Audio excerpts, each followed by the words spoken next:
Olá, boa noite, princesas e príncipes de Deus, de Jesus Cristo, amém. A gente vai iniciar hoje capítulo 35 e 36, se Deus permitir que assim seja, de Segunda Crônicas, finalizando o livro. Então, hoje a gente vai falar de Josias, né, que a gente vai iniciar em Josias. A gente está com Josias como um grande rei.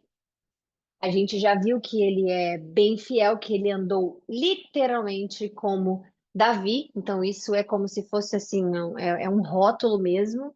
Ele andou como seus antepassados, seu antepassado Davi, é um rótulo mesmo. Diz assim: olha, esse é um certificado, é um selo de qualidade, é tipo isso, né? Mais ou menos. Então, eles consideram, né, Josias um grande rei, considera Josias com coração e entrega genuína a Deus. Então, o que que a gente tem especificamente de Josias? Que a fidelidade com a qual ele honrou Deus, né, digamos assim, é, ele é lembrado com essa característica, né? Ficou escrito para sempre que ele é um dos reis mais piedosos, assim. Você já viu quanto ele rasgava a roupa e ele também, como é que fala? Intercedia pelo povo, né? Então você via que ele tinha bastante piedade das pessoas, ele intercedia pelo povo, ele entendia o que ele tinha que fazer como líder, né? Que a gente sempre fala sobre isso, sobre um bom líder em Deus. Então, ele vai ser para sempre lembrado como um dos reis mais piedosos, né? E zelosos na adoração ao Senhor, porque é o que ele faz, ele quebra todos os postes, né? E faz todo mundo novamente voltar-se para Deus. Esse é o momento agora da Páscoa, na qual você pode, inclusive, anotar isso no seu coração e entender isso, que essa é a Páscoa na qual, como é que diz? É considerada, digamos assim, né? Uma das mais perfeitas, digamos, desde a época de Moisés. No sentido, qual o sentido, tá, de perfeito? No sentido de ser tão fiel ao que a palavra dizia, né? O que era escrito, o que que eles tinham que fazer na Páscoa, especificamente, tão fiel, que ele ficou lembrado dessa forma. Então, há muito tempo eles não tinham Páscoa, né? E Josias faz essa celebração muito genuína e obediente, perfeitamente, né? Como era escrito de verdade. Então, o que que acontece? Essa fidelidade dele, vocês viram, ele rasgou a roupa quando encontraram o livro das leis, né? O livro da lei. Quando ele rasga a roupa e tudo mais, ele fala: Deus deve estar muito irado com a gente. Aí a gente viu que ele ora pelo povo, Deus ouve e fala: Eu ouvi, então você não vai ver com os seus olhos o que eu vou trazer ao povo de Israel pela desobediência. Significa o quê? Enquanto você viver por conta do seu coração humilde, por você ter se humilhado na minha frente, é o que Deus diz, né? Você não verá a desgraça, você não verá, porque ele estava protegido com Deus. Quando ele ora pelo aquele povo, quando ele decide entender, galera, é o seguinte, deu ruim, porque a gente acabou de encontrar o livro, a gente não tinha noção, olha só o que está acontecendo aqui. Tudo que a gente fez errado, Deus deve estar com uma ira imensa. E Deus toma aquilo como o coração dele entendendo que erramos, pecamos e nos arrependemos, porque ele quebra tudo, ele faz tudo, ele muda completamente. O que é a importância, uma das coisas mais importantes para a nossa edificação na palavra de Deus, é a gente entender que tudo que Deus faz é para nos moldar, mais próximo dele e menos de nós mesmos. Na sua vida, na vida de pessoas que você conhece, os altos que você chama vitória, os baixos que você chama derrota, os altos que você chama felicidade, os baixos que você acha que é infelicidade, tudo isso está sendo para moldar você no seu caráter com Deus. Algumas das coisas vai te humilhar espiritualmente, algumas das coisas vai te engrandecer espiritualmente, algumas das coisas vai te humilhar fisicamente, algumas das coisas vai te enaltecer fisicamente. Eu, por exemplo, Passei um bom tempo, assim, sem fazer exercício. Toda vez que eu fazia exercício, alguma coisa acontecia. E como eu sei que essa maldição foi quebrada, eu vou compartilhar com você dessa forma, porque toda vez que eu começava a fazer exercício, ou eu ficava com muita dor de cabeça, ou eu tinha, né, o meu período feminino acontecendo no dia, ai, deixa, depois começo. Ou então eu fazia e, tipo, já dava uma dorzinha na perna, ai, Fernanda, vou dar uma descansada. Sempre acontecia alguma coisa. Ou chovia e eu usava desculpa. Tem 24 horas num dia. Chovia por 2 horas, eu tava, ai, não, mas choveu hoje, né? Eu sempre fazia. E Deus, minha testemunha no momento, sabe do que eu estou dizendo, porque desde que eu fui modelo foi assim. Toda vez que eu tinha que emagrecer ou trabalhar na minha saúde, no meu corpo, eu sabotava. Qualquer coisa era uma desculpa. E para mim, aquilo tudo ali era tudo bem, amanhã, amanhã, amanhã, amanhã. E aí, por que eu tô contando isso? Porque agora, né, já quebrou essa maldição na minha vida. Eu orei para isso. Eu realmente orei e falei, Senhor, eu tô com muita preguiça, eu tô com muita lerdeza mesmo dentro de mim, eu tô com muita falta de interesse de querer de fato malhar, mas eu quero estar saudável. Eu leio que os músculos, eles ajudam, sei lá, 80% na recuperação do corpo se a pessoa tiver uma doença. 80%, porque o corpo vai tirar dos músculos aquilo que é necessário para recuperar a sua saúde. Enquanto você está deitado, o ser humano está deitado na cama, na maca, os músculos trabalham para te ajudar. E eu não tinha músculo.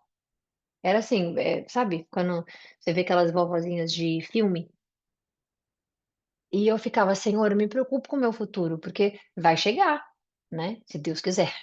Vai chegar aos 60, vai chegar aos 70, vai chegar aos 80, vai chegar aos 90, vai chegar aos 50, eu não sei, vai chegar. Então eu ficava, ficava, ficava. E depois disso, depois que eu orei, eu me humilhei na frente dele e falei: Senhor, eu preciso da sua ajuda, porque eu realmente, realmente não consigo malhar. Não consigo. E aquilo ali para mim era como se fosse derrota. Porque toda vez que eu me sabotava e que eu não fazia exercício, que eu dizia, ah, não, só hoje, eu achava que era maravilhoso. Ai, que bom, graças a Deus, tudo bem, amanhã eu vou. Mas, quando passava uma semana, eu me sentia péssima. Que eu dizia, poxa, acabou meu período menstrual, passou a chuva, todo mundo malha aí na rua, estão correndo. Eu chegava, às vezes, pagar academia por um ano inteiro, fazia um pacote para mim, pagava por um ano inteiro, e não pisava uma vez na academia. Fui só para assinar o contrato. E é verdade, isso não é um jeito de falar, não. Eu tenho e-mail, inclusive, da academia, mandando e-mail dizendo os dias que eu fui. Vocês vão ver, se eu mostrar para vocês. Um dia, foi o dia que eu assinei o contrato. Nem para desfazer o contrato eu fui pessoalmente, porque eu já tinha viajado, e aí foi por e-mail mesmo. Falei com o gerente por e-mail mesmo. Então, assim, às vezes o que você acha que é derrota é onde Deus está te usando, porque toda vez eu me sentia derrotada. Na hora, o prazer era ótimo. Ai, que bom, nem vou correr então. Ai, que bom, nem vou malhar. Ai, que bom, não ia mesmo. E isso era uma briga interna minha que me causava, realmente me causava internamente sentimentos de falhei, sentimentos de, né, não estou focada, sentimentos de, poxa, tantas pessoas gostariam de estar aqui, gostariam de estar nessa profissão, tudo passa na sua cabeça, mas você está tão dominado por aquele sentimento de outro dia, amanhã, hoje não, que você não consegue enxergar. Então, muitos dos trabalhos como modelo que eu perdi, que eu deixei de fazer, foi porque eu não estava com o corpo adequado para o padrão deles, né? Eu não estava com isso, e eu vi aquilo como, poxa, se eu tivesse feito uma semana atrás, 2 semanas atrás, um mês atrás, só começado, porque o importante é começar. E então, a sua derrota, Deus vai usar. Porque para você, você acha que vitória é só lá em cima. Para Deus, é como aconteceu com Paulo. A vitória de Paulo foi toda vez, olha só, mais da metade de todo o evangelho de Paulo, tudo que ele fez, todo o trabalho, toda a vida de Paulo foi na cadeia. A gente poderia dizer que derrota, que derrota. Imagina estar na cadeia e imaginar que Só preso é que ele faria diferença por Jesus. Não é. Deus te usa na situação que você está, então nunca chame de derrota aquilo que Deus está te lapidando, aquilo que Deus está usando para te moldar, independente do que seja. Não imagine que é só financeiro, não imagine que é só qualquer batalha que você tem dentro de você. Eu dei agora um exemplo para vocês, como pessoas, por exemplo, para dizer que isso é besteira, para elas, mas para mim era uma batalha na qual eu sofria. E eu sabotava muitas das vezes comendo mais ainda. Eu dizia: "Ai, tudo bem, mas só pra ficar bem". Eu descontava na parte da comida. E eu não sou normalmente eu não sou uma pessoa que como muito, mas para provar para mim mesma que eu tinha o livre-arbítrio arbítrio de escolher e fazer. E isso aconteceu uma vez quando eu estava de viagem, eu morava em São Paulo na época, e a minha mãe me falou uma vez: "Seu quadril tá imenso". Porque ela era mãe, porque ela via o meu esforço na carreira e etc, etc. E de fato era uma característica que, implicava em algumas coisas, em algumas das categorias na moda especificamente. E teve um comentário que ela fez esse dia, que eu estava né, um ex-namorado meu lá no apartamento, e eu falei assim: "Vamos descer na padaria?" A gente foi na padaria. Eu acho que eu comi uns 10, 11 Kinder Buenos, que eu gostava bastante de Kinder Bueno. Eu comi uns 10, 11, foi logo depois que ela falou aquilo ali, porque eu sentia que eu sou livre, mas não era, porque o meu corpo não precisava, eu precisava estar nessa batalha por 10 anos de emagrecer, de tomar cuidado, e eu fazia aquilo para provar que não é uma derrota eu ter o quadril grande, não é o possível. Então, a nossa mente, ela foi criada de uma forma tão perfeita para nos proteger do desconhecido. Quando você vai no escuro, você fica com medo. Quando você vai num lugar onde você teve um trauma, você fica com medo. Quando você vai num lugar onde você nunca esteve, você fica com medo e o seu cérebro retrai, porque o papel dele é te proteger do perigo. Então, você não põe a mão no fogo, você não põe a mão na tomada, você não dirige rápido, você não dirige bêbado, você não faz essas coisas, né, para qualquer pessoa que estiver ouvindo. Normalmente você não deveria beber, porém. Então, é isso que o nosso cérebro faz. Então tem vezes, por que é difícil sair da zona de conforto? Porque o seu cérebro não quer ir para o lugar onde é desconhecido, ele está te protegendo naquilo que você conhece. Muitas pessoas que têm vários, toques, né, várias coisas na vida, assim, só faço isso dessa forma, uma rotina muito rígida, é porque tem medo do desconhecido, de ir para um outro lugar, uma outra rotina, uma outra coisa que o controle vai perder. Enfim, são várias camadas, né. Mas o que eu quero dizer para vocês é que aquilo que você vê como derrota é onde Deus está trabalhando você. Lapidando você. Então, tire proveito de toda situação que acontecer na sua vida, tire proveito, porque é ali que Deus está trabalhando. É na sua fraqueza que o meu poder se aperfeiçoa, é o que diz a palavra do Senhor. E é o que ele fala para Paulo. Ele fala: "A minha graça te basta, porque é na sua fraqueza que o meu poder se aperfeiçoa". Então, para você se aperfeiçoar em Deus, você não vai estar em momentos de vitória somente. Então, para que a gente possa entender em relação ao livre-arbítrio, porque nós vamos falar sobre isso especificamente agora. Tá bom? Então vamos lá, vamos fazer a nossa oração que já passou um tempinho. Senhor, obrigada. Parece que esse livro de crônicas, pai, tá demorando, assim, para passar, porque tem mensagem ali que o Senhor vai usando, usando, usando, mas, assim, parece que 20 anos só desse livro de crônicas, mas que o Senhor nos abençoe hoje, para que a gente possa terminar. Não estou dizendo que a gente está com pressa, tá bom? Mas que o Senhor possa entender que a gente tem ansiedade de começar outros livros, saber mais e mais do que o Senhor está mostrando, saber mais e mais do que o Senhor quer falar, quer mostrar o que o Senhor é, a sua personalidade, como o Senhor lida com as pessoas, como o Senhor lidou naquela situação. E tudo isso a gente agradece. Então, é assim que a gente inicia a nossa oração hoje, agradecendo pelos nossos baixos e também pelos nossos altos, porque a palavra diz que o Senhor faz tudo bom para aqueles, né, para ocorrer para o bem daqueles que te amam, de acordo com o seu propósito. Então, que a gente esteja no seu propósito no baixo, que a gente esteja no seu propósito no alto, mas que a gente possa perceber a hora correta, Pai, de assim como Josias, a gente se humilhar perante a Ti, para que seja feita em nós a transformação do porquê o Senhor ter nos permitido estar em uma situação específica. E a gente agradece, porque o Senhor não é só um pai de altos, o Senhor é um pai de baixos, que nos tira de lá, que nos dá força para recomeçar, nos dá força para nos refrescar na sua fé, nos refrescar em tudo aquilo que o Senhor tem para nós, que é muita coisa. Então, nós pedimos para que esse seja um momento nessa leitura que, não sei quantos capítulos a gente vai conseguir terminar ou não, isso depende do Senhor, isso depende do Espírito Santo, e quantas vezes a gente vai parar para aprender, e que a gente se deleite na sua palavra. Eu estou falando da gente terminar rápido assim, mas é brincadeira, o Senhor sabe. Quer dizer, mais ou menos, não é tão brincadeira, mas é mais ou menos brincadeira porque a gente quer terminar logo. Porém, que o Senhor, que o Espírito Santo possa nos revelar tudo aquilo que for necessário nos versículos de hoje, e que seja sempre para honrar o seu nome, sempre. Então, que o Senhor me use como canal, use a todos nós, ponha as palavras corretas nos meus lábios, que eu seja somente usada pelo Senhor, que nada seja interferido nesse momento que estamos todos aqui aprendendo juntos. Para a honra e a glória do seu nome, a gente agradece por esse momento, pedimos a sua proteção espiritual, principalmente espiritual.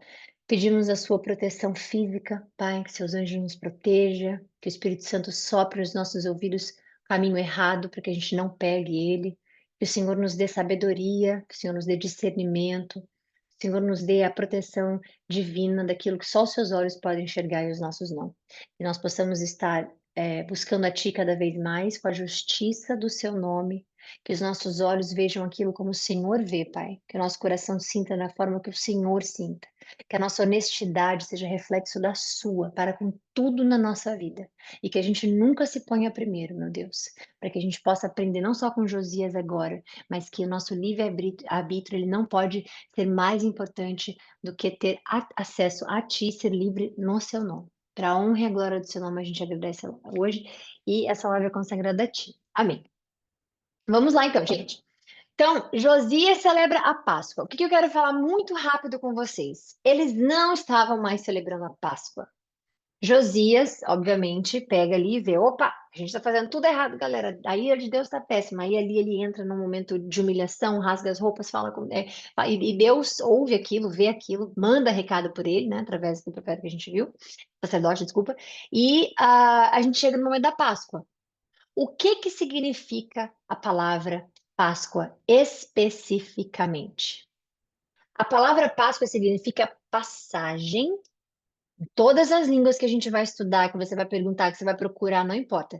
Ela vai significar passagem, passagem por cima no sentido de local mesmo, não é por cima, tipo, só passar por cima assim. Não, passar por cima de algo ou proteção, ok? Então, ou pular também, porque é a hora da passagem. Então, quando você pula, você está passando, né? Você pula algo. O que que vocês lembram da Páscoa? A Páscoa, ela aconteceu em Êxodo, né? A gente vai ver lá em Êxodo 10. Desculpa, pera. Êxodo algo. Eu acho que é depois do 10, né? Porque tem as pragas, 11, então acho que é por ali, tá? É Êxodo, talvez 11, 12. E o que que acontece? Nós teremos a passagem por cima, ou o pular. O que que é o pular? Todas as casas que tivessem o sangue do cordeiro nos batentes da porta. Então, a Páscoa é a passagem, né? No hebraico é passagem, eu não sei em português como é que é, tá bom? Porque eu aprendi tudo em inglês, mas passagem, no grego é Pasca, e no latim Pascha, e na português é Páscoa, normal. E em inglês significa Passover, que também é passar sobre, né? Que é de onde vem também a outra parte do sobre. Então, a Páscoa nada mais é do que a gente ter. Vocês lembram que o anjo da morte, o destruidor, né? O anjo da morte, ele passou por cima, passagem dele, por cima da casa dos israelitas que tivessem o sangue do cordeiro, do cordeiro, porque foi o cordeiro mesmo que eles levaram como fizeram como sacrifício para o Senhor. E aquele sangue eles passavam no batente da porta e ele passava por cima, ele Páscoa, digamos assim, ele Páscoa de todas as casas, poupando o quê? A vida dos primogênitos. Foi isso o que aconteceu, o primeiro de tudo. Por isso que o primeiro filho do faraó morreu, o primeiro filho de todos os egípcios morreram, o primeiro filho de todas as ovelhas, tudo que fosse o primeiro filho, né, o primeiro concebido, morreu. Agora, aquele que tinha o sangue do cordeiro passado na porta, Deus poupou os primeiros, os primogênitos. Então, isso que é a Páscoa, ok? Então, o que que pode simbolizar para a gente a Páscoa? Proteção, libertação, porque foi o que Deus fez. Com o sangue do cordeiro na época, todo mundo que tivesse o sangue no batente da porta, o anjo da morte passava, ou seja, o anjo da morte Páscoa, e não matava os primogênitos. Então, isso foi em Êxodo, lá atrás. Não houve nenhuma outra Páscoa antes. Quem disser que a Páscoa é algo novo da igreja XYZ, ou que a Páscoa foi criada, a Páscoa é a passagem, e não tem outro lugar na Bíblia, em livros históricos, qualquer fonte que as pessoas quiserem caçar, que vão achar o que significa Páscoa, se não em Êxodo 10, 11 ou 12. Não é 10, com certeza. Então, 11 ou 12. Então, o que que eu digo para vocês? Que nós temos a proteção por trás do sangue do Cordeiro. Por que que você não vai ter a sua morte espiritual com Deus? Porque você vai morar com Ele para sempre. E por que que você vai morar com Ele para sempre? Porque você está debaixo do sangue do Cordeiro. Então vai passar a sua morte espiritual. Você não morre. Você vai viver para sempre com Deus. A morte física, obviamente, vai acontecer no tempo de Deus, porque se Jesus voltar hoje, ninguém aqui vai morrer agora, se Deus quiser. A morte física vai acontecer no tempo que Deus quiser, para a pessoa que Ele quiser, obviamente. Mas a espiritual é para sempre. Então, o que morre é o corpo e não a alma, né? Não o espírito. Então, esse é o significado da Páscoa. E é o que eles vão lembrar, porque Deus disse que eles teriam que fazer essa oferta para eles em nome de Deus, para a lembrança, para lembrarem que foi Deus quem os tirou do Egito. O que que significava o Egito para eles? Escravidão, mais de 420 anos escravos.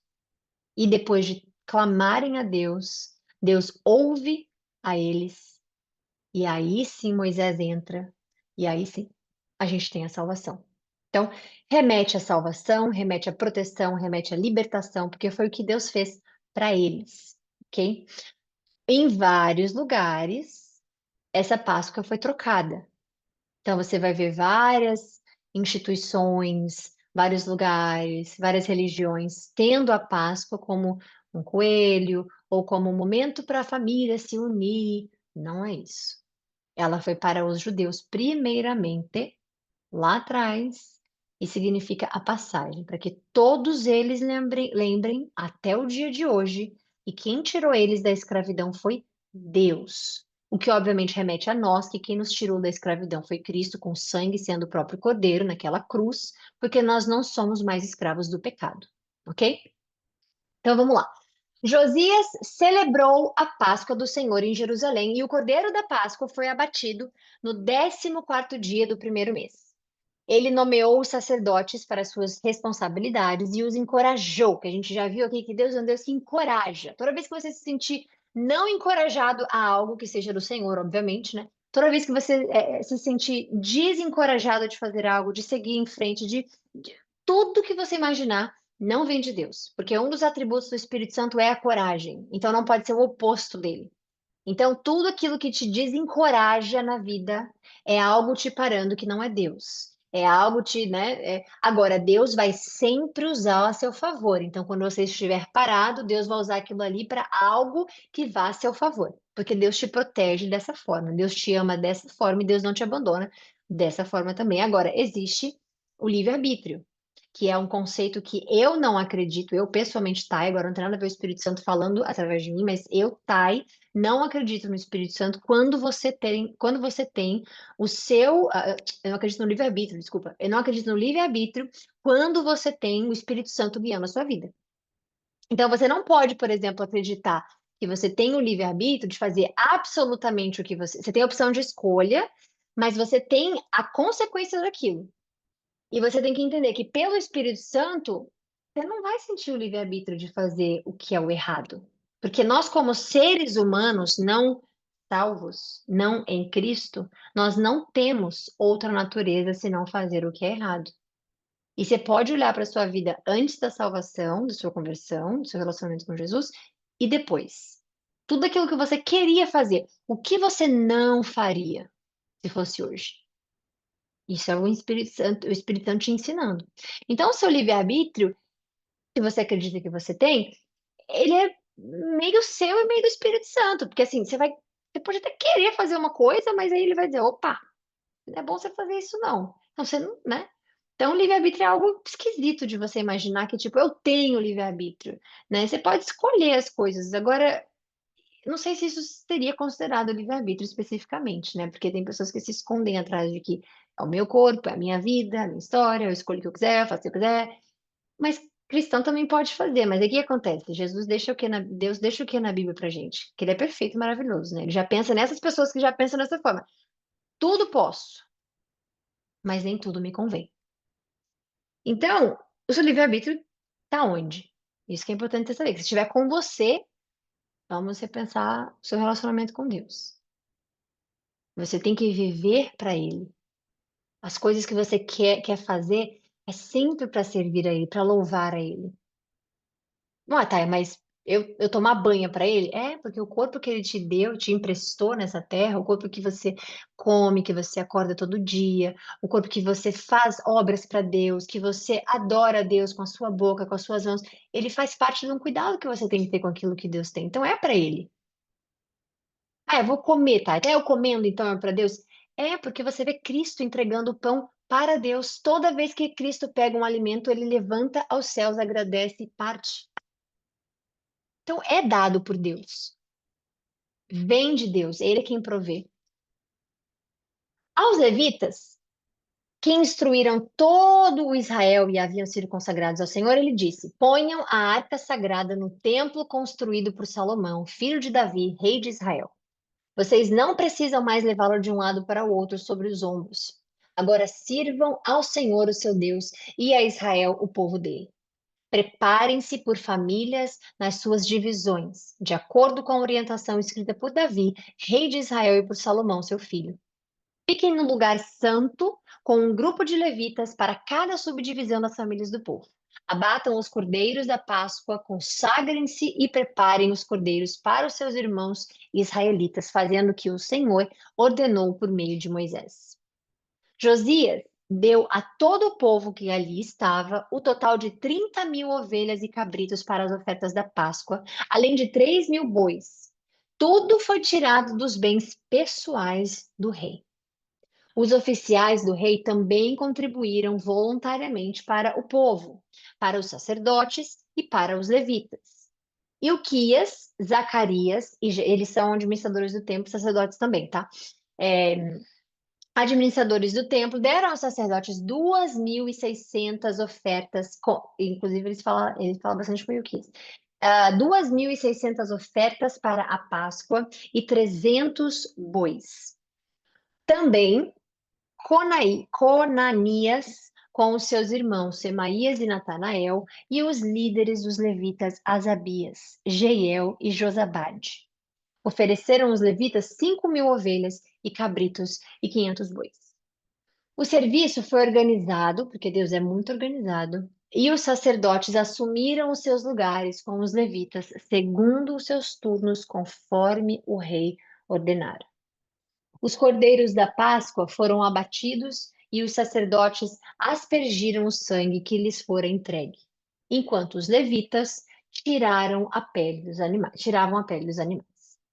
Eles separaram também os holocaustos para dá-los aos grupos das famílias do povo para que elas oferecessem ao Senhor, conforme está escrito no livro de Moisés.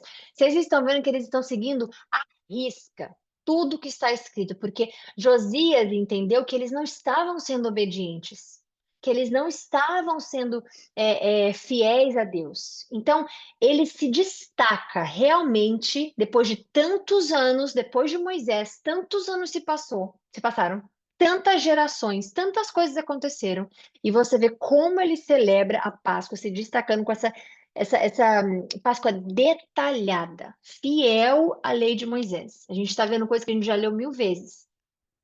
Nem tanto 1000 vezes, né, realmente, porque eles não faziam mais. Então, esses detalhes, assim, que a gente está vendo agora, a gente já viu lá atrás. Eles separavam também os holocaustos para dá-los aos grupos das famílias, do povo, para que elas oferecessem, de acordo com o que estava escrito no livro de Moisés. Fizeram o mesmo com os bois. Assaram os animais da Páscoa sobre o fogo, conforme ordenado. Tá vendo que tem muito assim, conforme ordenado, conforme estava escrito, conforme. Eles estão fazendo detalhadamente, porque ele teve acesso ao livro, ele viu que eles estavam fazendo tudo errado, ele falou: não, agora a gente vai fazer o certo. E é esse refinamento que a gente precisa na vida. Tudo que a gente vê que a gente veio fazendo errado, não é para a gente dizer, sim, é meu passado. Ah, sim, mas não, é para você ver aquilo que é necessário, a mudança. É um padrão repetitivo, a gente vê tudo que está escrito na palavra de Deus, a gente vê isso. Que Deus nos dá a oportunidade de mudar, porque tudo aquilo que é feito da mesma forma, mesmo jeito, não vai ter resultado diferente. Então, aqui, por isso que quando você vê, e fez o que era mal aos olhos do Senhor, de acordo com os seus tempos passados, ele faz a mesma coisa. Foi assim que eu aprendi, foi assim que eu fiz, foi assim que eu vou fazer, assim que eu vou viver, e pronto. E passa mais um dia da vida na qual a gente anda em desobediência. Por isso que é importante a autoanálise nas suas atitudes, nas suas ações, para com Deus, para com as pessoas, e perguntar a Deus: Senhor, eu estou fazendo o correto? Se eu não estiver fazendo o correto, eu estou sendo honesto o suficiente? O Senhor me ajuda? E Ele vai ajudar, porque você representa a Deus. E é uma coisa que a gente já leu, ou a gente ainda vai ler, que eu não me lembro agora, mas eu acho que a gente já leu, acho que com Elias, eu não me lembro, tá? Mas Deus, ele dá chance para as pessoas que carregam o nome dele fazerem as coisas corretas. Mas quando chega um momento, e isso a gente já viu, tá? A gente já viu em Sodoma e Gomorra, a gente já viu isso em tantos lugares. Aqueles que carregam o nome do Senhor, quando faz o errado, ele leva. Não importa o que você pensa disso, o que você acha, é bíblico. Você pode ver toda a palavra de Deus, que não estou falando nada que venha de mim aqui. Tudo que você pegar, você pode colocar no Google, você vai pesquisar isso. Aqueles que carregam o nome do Senhor, Deus não deixa fazendo besteira para sempre. E deixa, e deixa, e deixa, e deixa. Por isso que muitos deles se arrependem. Por isso que muitos deles se entregam a Deus. Por isso que muitos deles, porque se você está carregando o nome de Deus, não é seu nome que você está carregando. É o nome do Criador. Quando você está falando do nome de Jesus Cristo, não é o seu nome que você pode botar ao vento, pode fazer. Você está ali botando o nome daquele que Deus, o primeiro dele, que mais amou. A palavra diz tanto amor, que mais amor, seu único filho, que mais amor. Então ele não permite, isso é bíblico. A gente pode voltar, eu posso caçar o versículo que é, a parte que é, e a gente pode falar sobre isso numa outra live, mas você não vai encontrar alguém carregando o nome de Deus, fazendo besteira para a vida inteira, como se Deus fosse só permitindo, permitindo, permitindo. Ele não faz. Então aqui, você está vendo eles fazendo tudo muito perfeito.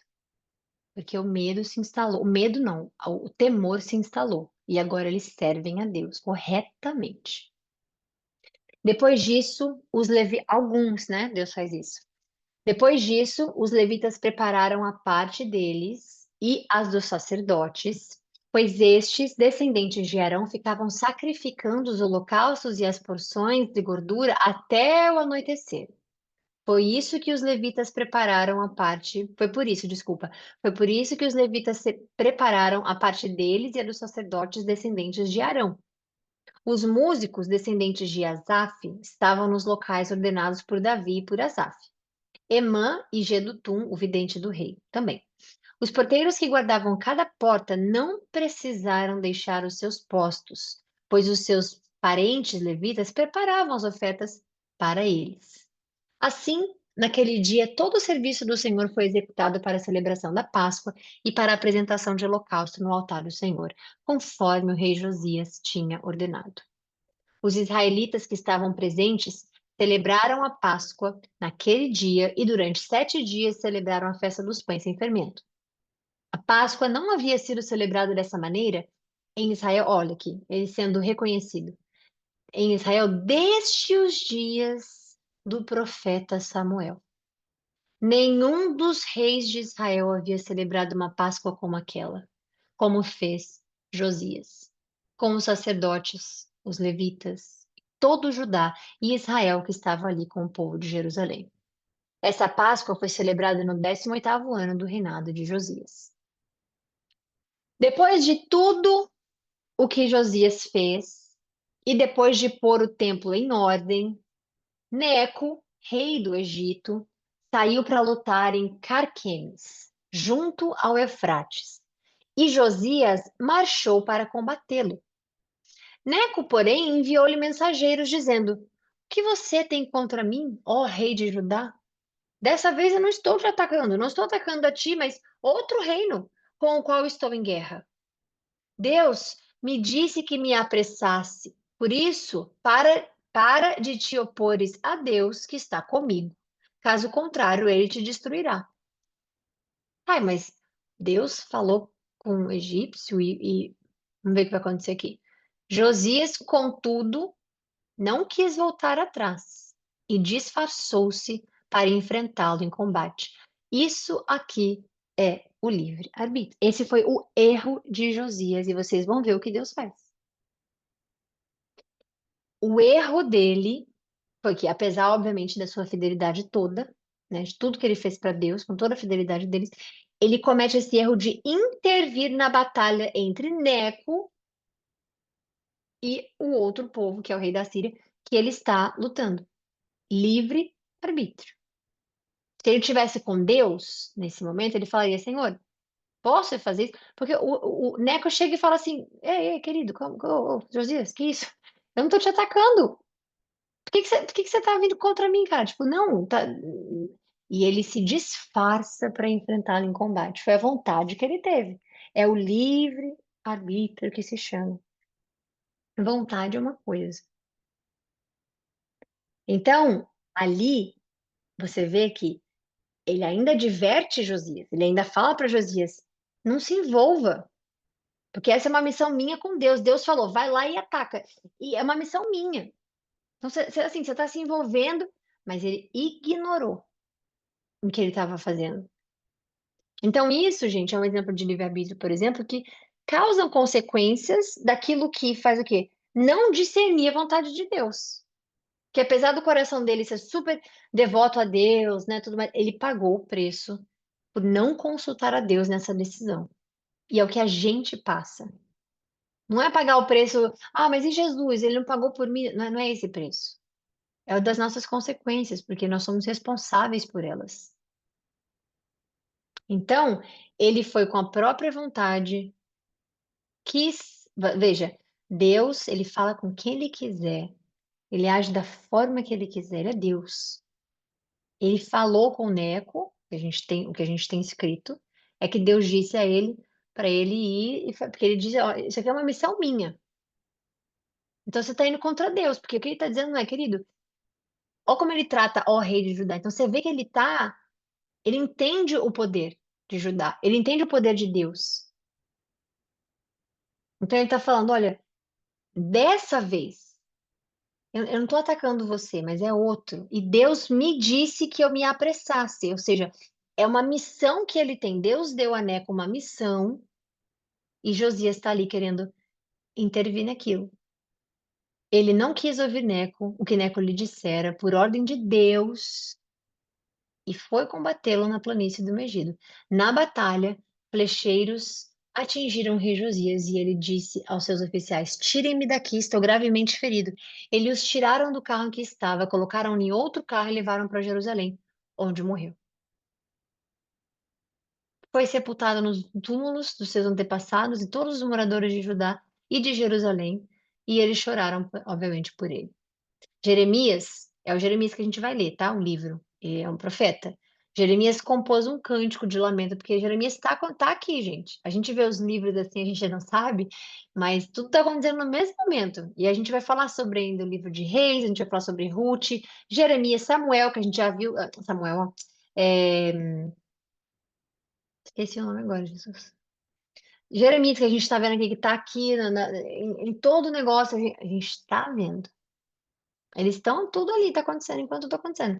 Mas Deus nos, né, separou em cada livro, cada história com um. Então, enquanto você está vendo Jeremias compondo um cântico aqui, a gente está vendo, a gente vai ver lá no livro de Jeremias depois o que vai acontecer, o que está acontecendo. Enquanto a gente está vendo, eles se tornaram, não sei o quê, e aí o rei fala com fulano, Deus está falando com Jeremias também alguma coisa, a gente vai ver lá, porque tudo que está acontecendo agora, Jeremias está presente.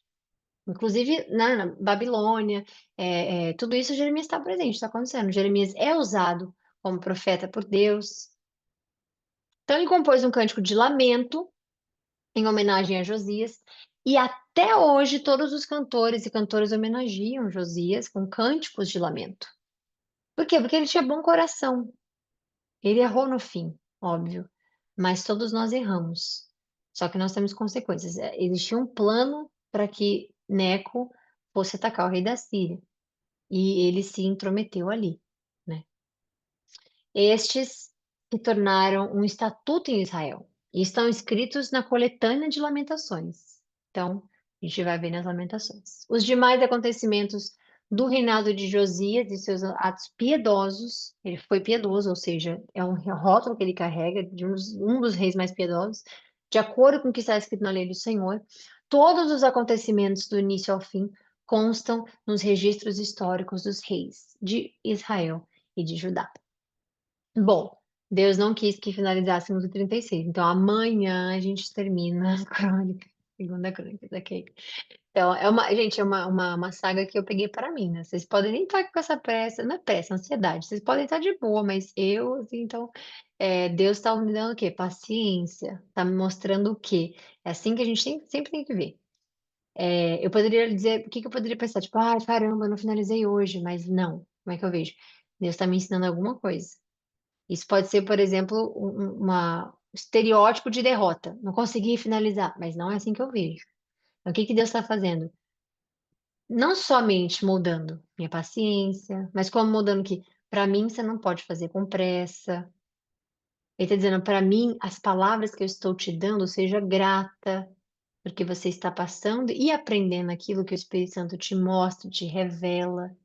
Então, a gente, graças a Deus, temos amanhã, que segunda Crônicas 36, tá bom?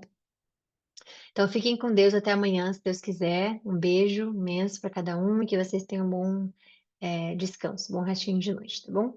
Tchau, tchau.